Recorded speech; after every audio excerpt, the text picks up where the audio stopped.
171. NASA claims there are upwards of 20,000 satellites floating around Earth's upper atmosphere, sending us radio, television, GPS, and taking pictures of the planet. All these supposed satellite pictures, however, are admittedly composite images edited in Photoshop. They claim to receive ribbons of imagery from satellites, which must then be spliced together to create composite images of the Earth, all of which are clearly CGI and not photographs. If Earth were truly a ball, with 20,000 satellites orbiting, it would be a simple matter to mount a camera and take some real photographs. The fact that no real satellite photographs of the supposed ball Earth exist in favor of NASA's ribbons of composite CG imagery is further proof that we are not being told the truth. Let's talk about satellites. We've already discussed how there are no pictures of the Earth, so are satellites even real? Not likely. Ground towers are built all over the world and are more than adequate to relay our television, radio, and cell phone service. All GPS is done through land-based towers, and things like Google Earth are taken with high-altitude planes, and most of them are just done with cars on street level. Did you know that satellites were actually invented by Arthur C. Clarke, the science fiction author? I didn't know that. they shortly became science fact after that. The geostationary satellite, look it up. It was created by a science fiction author. And then within a decade, NASA claims to have sent a real one up there, and ever since then, that's where we get all our communications from. So if satellites were real, we would constantly hear stories of them being hit by meteors or comets, and that doesn't happen. No one's ever lost their direct TV feed during the Perseids meteor shower because one of the meteors knocked out one of the satellites. Doesn't happen, it's never happened, and it won't happen. And that to me tells me there is no satellites. You would constantly be worried about them, and you would constantly hear about them having something happen, and it's so rare that you hear that. 166. The geostationary communications satellite was first created by Freemason science fiction writer Arthur C. Clarke and supposedly became science fact just a decade later. Before this, radio, television, and navigation systems like LORAN and Decca were already well established and worked fine using only ground-based technologies. Nowadays, huge fiber optic cables connect the internet across oceans, gigantic cell towers triangulate GPS signals, and ionospheric propagation allows radio waves to be bounced all without the aid of the science fiction bestseller known as satellites. 167.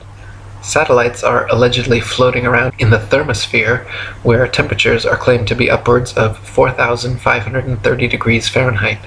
The metals used in satellites, however, such as aluminum, gold, and titanium, have melting points of 1,221, 1,948, and 3,034 degrees respectively, all far lower than they could possibly handle.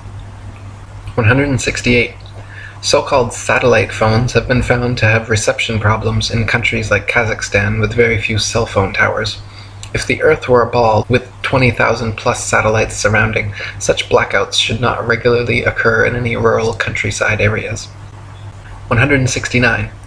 So-called satellite TV dishes are almost always positioned at a 45-degree angle towards the nearest ground-based repeater tower. If TV antenna were actually picking up signals from satellites 100 plus miles away in space, most TV dishes should be pointing more or less straight up to the sky.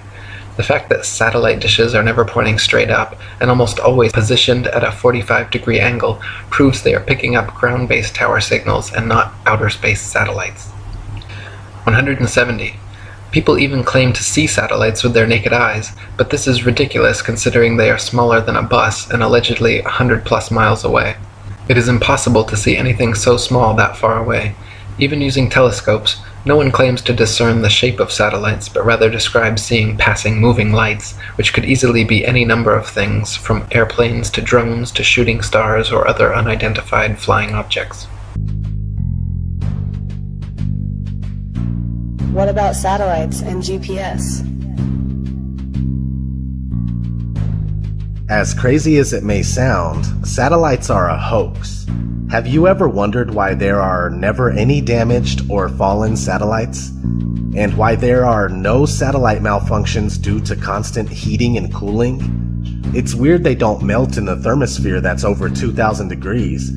I find myself looking at the moon and wondering why we never see satellites pass by the moon.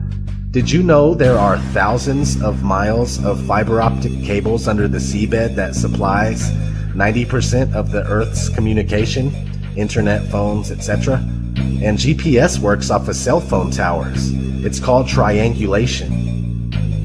Haven't you seen those really tall towers and wondered what they are? Satellite TV is just enhanced radio using ground-based towers. It's all ground-based, just like the old TV antenna. Science fiction author Arthur C. Clarke proposed the idea of geostationary satellites in 1945 in a magazine called Wireless World. And 20 years later, in 1965, they claim to have successfully launched the first commercial geostationary communication satellite. Today, there are said to be thousands, but the odd thing is that trying to prove it only leaves you fruitless. All you have to do is lie in your back on a moonless night and look around carefully. Yeah, occasionally you'll see something that looks kind of like a star, but it's moving. It's moving a little fast too, and that's actually a satellite. Now, I do accept that you can look up into the night sky and see what we're told are satellites. I've done it myself. I've seen bright lights moving across the sky, but I have no idea what those things are. In this video, you can see several large, bright objects. However, none of them appear on any satellite tracking applications. When you look up at a jet airliner flying at 35,000 feet, you can only see it as a small dot. So how is it if something the size of a jumbo jet is rendered as a small dot at about 5 to 7 miles up, that you can see a satellite which is the size of between a car and a school bus at 100 miles away? You just wouldn't see it.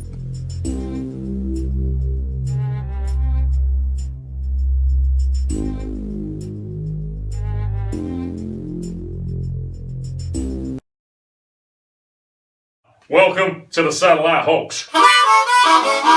Alright, let's do this.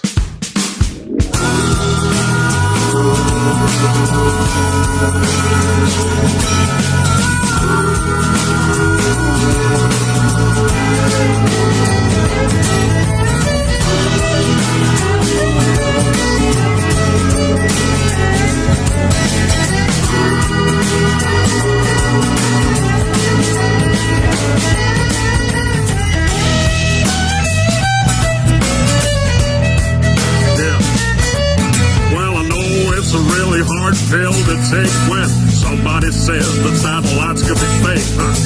But don't you find it a little suspicious if you can't find any real satellite pictures? It might be hard to be believed, but maybe we're all being deceived. Yeah, maybe. Listen up. Well, if you think you see one up in the sky, you can't see it with the naked eye, because a satellite is about the size of a car, at least 300 miles away. You can't see that far, whatever those dots are to move in the night. I'm telling you, there ain't no satellite. Welcome to the satellite folks, just another one of them NASA jokes. You can't buy me a picture of a satellite without bringing up a bunch of that CGI. A bunch of cartoons all over the place. When I search satellites in space, yeah, type that phrase into Google, folks. Let me welcome you to the satellite hoax.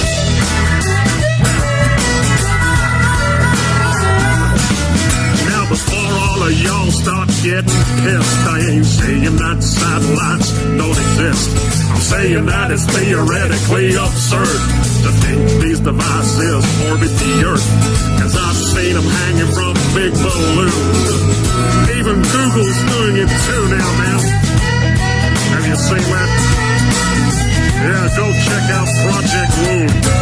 And every now and then a satellite crashes, but that information never gets to the masses, cause then you find out how these things really work. They're just on balloons, man, they don't orbit the Earth. Cause once upon a time one crashed in Brazil with the balloon attached to it still. Welcome to the satellite hoax, just another one of them NASA jokes. give 5E a picture of satellites without bringing up a bunch of that CGI. Just a bunch of cartoons all over the place. When I search satellites in space. Yeah, type that phrase into Google, folks. Let me welcome you to the satellite host.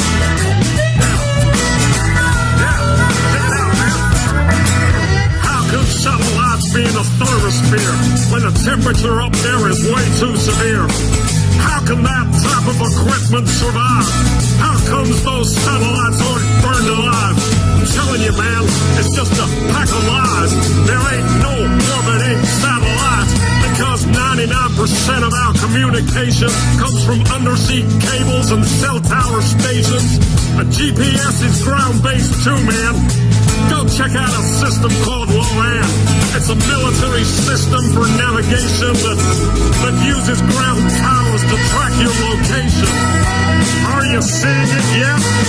Welcome to the satellite folks. Just another one of them NASA jokes. You get 5E a picture of a satellite without bringing up a bunch of that CGI. Just a bunch of cartoons all over the place. When I search satellites in space. Yeah, type that phrase into Google, folks. Let me welcome you to the satellite host.